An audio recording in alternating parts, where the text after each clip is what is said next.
Perkenalkan, nama saya Androkul Lima, NIM 252030. Akan menjelaskan pendekatan Astra Gatra dalam mewujudkan ketahanan nasional. Sebagai telah dinyatakan sebelum, pengertian ketahanan nasional dari atas 3 konsep, yaitu ketahanan nasional sebagai kondisi, ketahanan nasional sebagai metode atau pendekatan, dan ketahanan nasional sebagai doktrin pengaturan bernegara. Sebagai kajian akademik, kita tidak menggunakan konsepsi ketahanan sebagai doktrin, tetapi sebagai kondisi.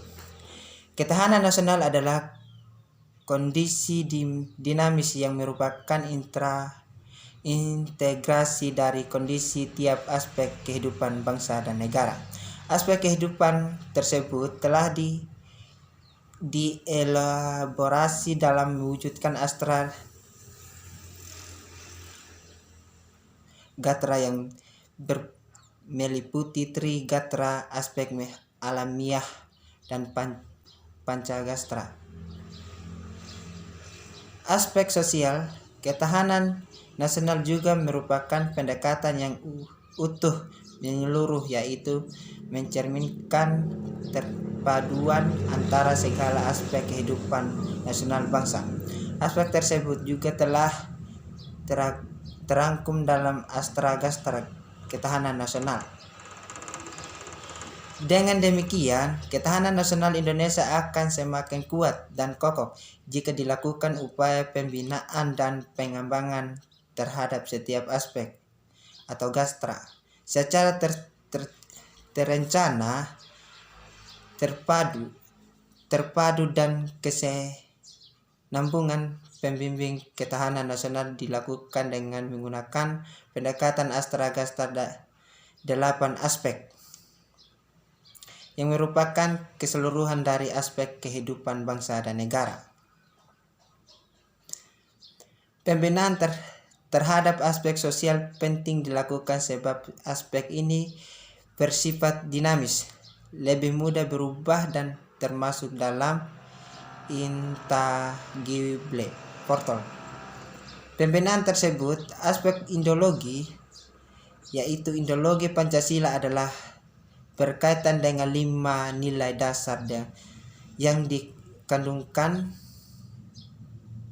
yang terjabar dalam nilai fundamental dalam Undang-Undang 1945.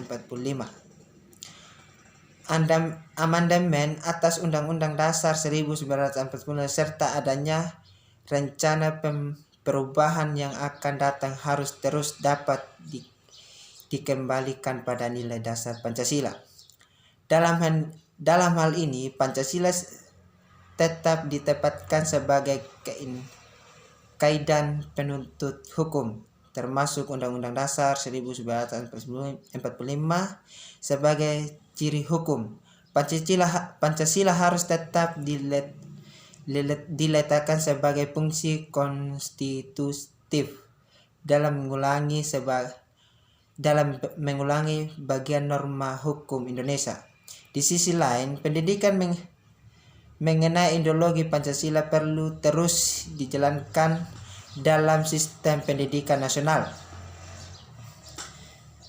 Pembinaan kehidupan politik dewasa ini mengarah pada sistem politik, demokrasi, dan budaya demokrasi. Membangun sistem politik diarahkan pada penyempurnaan struktur politik yang dititikkan pada proses pengembangan demokrasi dengan menata hubungan antara lembaga politik dengan kelembagaan pertahanan, keamanan, dan kehidupan bernegara.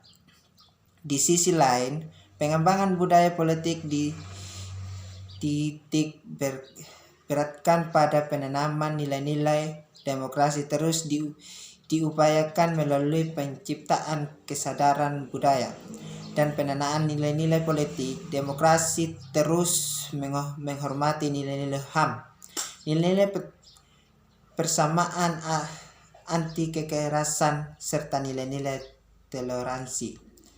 Melalui berbagai wacana dan media serta upaya mewujudkan berbagai wacana dialog bagi peningkatan kesadaran mengenai pentingnya melihat persatuan bangsa, dan jika kehidupan politik berlangsung dan demokrasi stabil, maka ketahanan politik bangsa akan terjaga. Gatra ekonomi. Di antara pada landasan yang tertutup pada kekuatan pertumbuhan ekonomi, pemerataan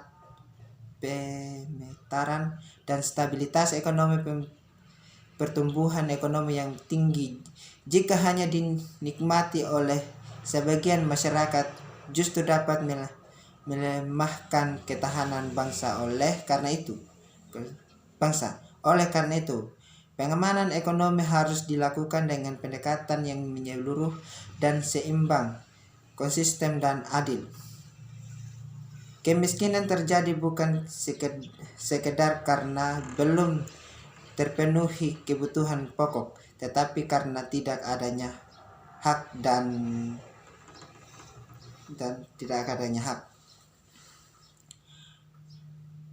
Akses untuk memenuhi kebutuhan pokok. Akses tidak hanya mencakup tersedia pasokan kebutuhan pokok yang berkualitas sesuai dengan lokasi kebutuhan, tetapi juga terjangkau harganya dan keamanan pasokan. Akses untuk memenuhi kebutuhan dasar terjamin. Dalam gatra sosial budaya, ancaman yang muncul adalah budaya infiltrasi, nilai-nilai budaya berat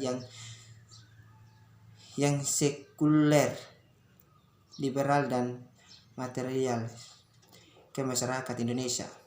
Pembenahan yang dilakukan terutama dengan meningkatkan pemahaman, kesadaran dan penghargaan terhadap nilai-nilai budaya bangsa sendiri.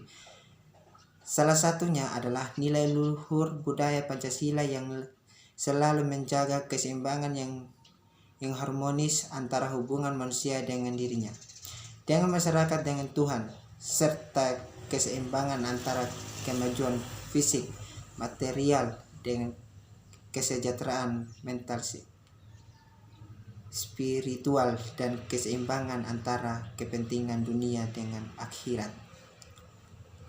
Dalam hal gastra, pertahanan dan keamanan kepentingan nasional Indonesia yang viral dan pertama adalah tetap tegak dan utuh NKRI nasional tersebut. Pertahanan negara Indonesia diselenggarakan untuk menangkal dan mencegah segala bentuk ancaman dan gangguan baik yang bersumber dari luar maupun dari dalam negara.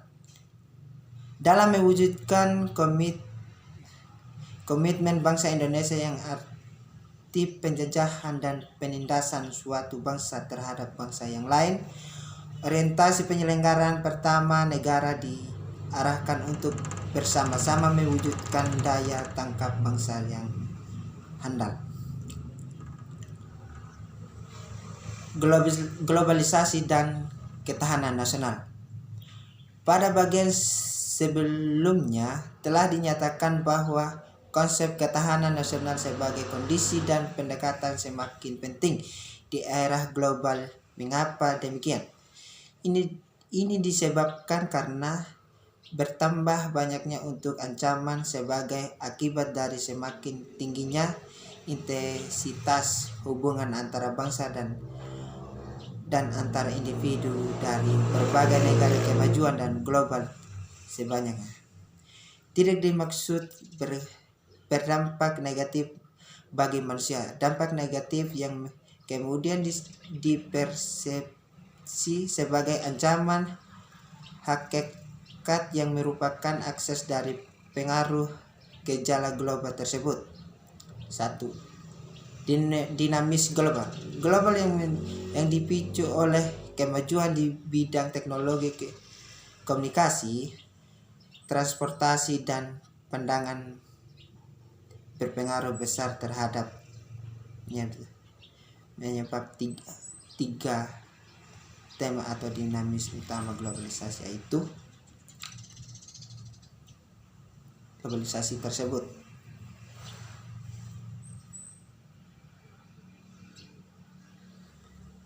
Spektrum ancaman di era global.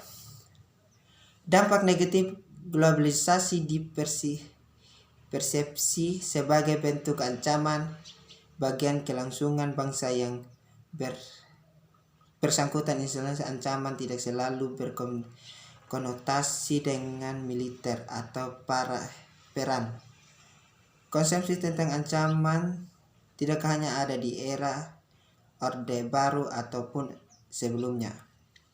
Di era formasi sebagai individu masih tetap diterima konsep tentang ancaman sebagai tertuang dalam Undang-Undang Nomor 3 Tahun 2002 tentang Pertahanan Negara.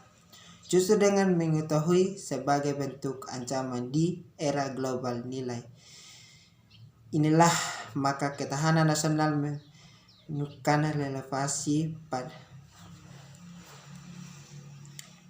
relevasinya.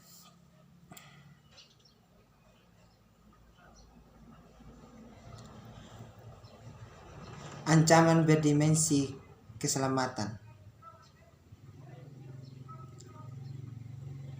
Ancaman berdimensi dalam keselamatan ialah adanya bencana alam seperti gempa bumi, meletus, gunung berapi, dan tsunami. Bencana lain ialah disebabkan oleh manusia, antara lain tidak berkomunikasi, penggunaan obat-obatan dan bahan kimia yang dapat meracuni masyarakat baik secara langsung maupun kronis. Misalnya pembuangan limbah industri atau limbah pertambangan lainnya. Sebaliknya, bencana alam yang disebabkan oleh faktor alam yang dipicu oleh ulah manusia, antara lain bencana banjir, tanah longsor, kekeringan, kebakaran hutan, dan bencana lainnya. Inilah hasil presentasi kami. Sekian dan saya terima kasih.